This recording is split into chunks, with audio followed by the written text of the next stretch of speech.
নমস্কার, inside sports বাংলার আরো একটি ভিডিওতে আপনাদের সকলকে স্বাগত জানাই। আমি আপনাদের সাথে রয়েছি সোনালী। এই মুহূর্তে দাঁড়িয়ে রয়েছে মোহনবাগান ক্লাবে। আপনারা সকলেই জানেন মোহনবাগানের নির্বাচন ঘিরে দুই পক্ষই কিন্তু এক মাস ধরে তাদের যে নির্বাচনী প্রচার তা চালাচ্ছিলেন, এবং এর সাথে সাথেই কিন্তু একটি ইঙ্গিত উঠে আসছিল যে হয়তো দুটো পক্ষই, শাসক গোষ্ঠী এবং বিরোধী গোষ্ঠী, সৃঞ্জয় বসু এবং দেবাশিস দত্ত হয়তো এক হয়ে যাবেন। আজকে কিন্তু সেই ইঙ্গিতে উপর পড়লো শিলমোহর।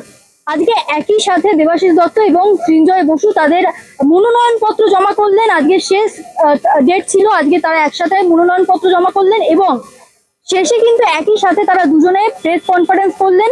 তারা ঠিক কি কি বললেন আপনারা শুনে নিন। এবছর আমাদের নির্বাচন ছিল, সেই নির্বাচন কেন্দ্র করে মোহনবাগানের ভালোর জন্যই দুটো দল তৈরি হয়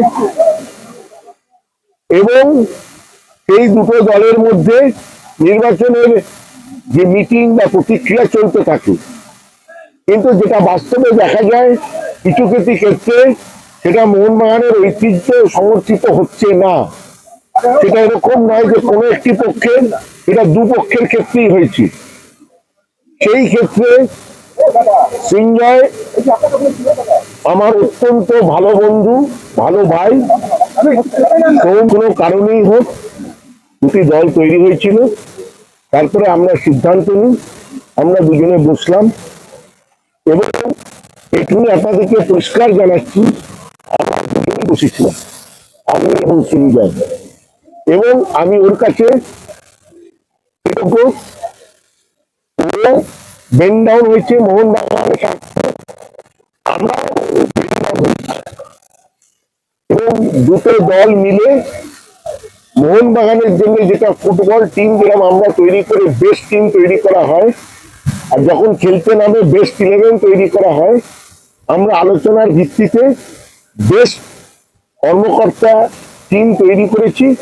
আমি আর একটা কথা ক্লিয়ার করছি, অনেকে পার্সেন্টেজ করছি, আমি দেখছি অনেক জায়গায় বেরোচ্ছে 50-50 এই তাই। আপনাদেরকে আমি একদম ঘোষণা করছি, এটা হচ্ছে 100%, 100 এই টিমটার নাম মোহনবাগান টিম। এর দুপক্ষ তার কত আজকে থেকে আমরা এক, তো সেই জন্য এই পক্ষের এত ওই পক্ষের এত বলে এখন আর কিছু রইল না। এখন সব পক্ষ মিলিয়ে 100%-এর টিম তৈরি হলো।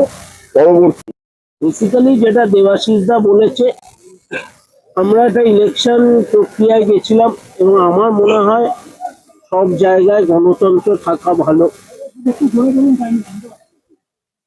আমার মনে হয় সব জায়গায় গণতন্ত্র থাকা ভালো। তাই জন্যই আমরা এবার গিয়ে প্রচুর মেম্বার সাথে গিয়ে মিট করতে পেরেছি, তাদের প্রবলেম জানতে পেরেছি, তাদের কি কি দরকার আমরা সলিউশন আনবো বলে আশ্বাস দিয়েছি। আজকে আমাদের এই যে একটা লড়াই চলছে সেটা একটা মাত্রা ছাড়িয়ে যাচ্ছে, কোথাও একটা মানে সেটা লাগাম দেওয়া উচিত। এবং আপনারা যদি দেখেন আজকের এই দুটো কমিটি কিন্তু আগেও কাজ করেছে একসাথে, অনেকেই অধিকাংশ এদের মধ্যে আমরা একসাথে কাজ করেছি। হ্যাঁ, আমার সাথে কিছু ব্যক্তিগত প্রবলেমের জন্য হয়তো আমরা আলাদা হয়েছিলাম, কিন্তু আমার মনে হয় না জীবনে কোনো কিছুই আলাপ আলোচনা দিয়ে বা একসাথে বসলে কিছুই মিটবে না, এটা আমার বিশ্বাস হয় না। তো আমরা তাই জন্য এটা, এবং এটা আমাদের কাছে একটা চ্যালেঞ্জ। আজকে এই যে কোনোদিন আগে কোথাও দুপক্ষ এইভাবে একটা পজিশন অবধি এসে কোথাও এক হয়নি, এটা আমাদের কাছেও একটা চ্যালেঞ্জ, যাতে আমরা সবাই মিলে মিশে মোহনবাগানের সেরা একাদশ হয়ে আমাদের সদস্য এবং সমর্থকদের যে আশা, যে চাহিদা, সেটা আমরা পূরণ করতে পারবো। কারণ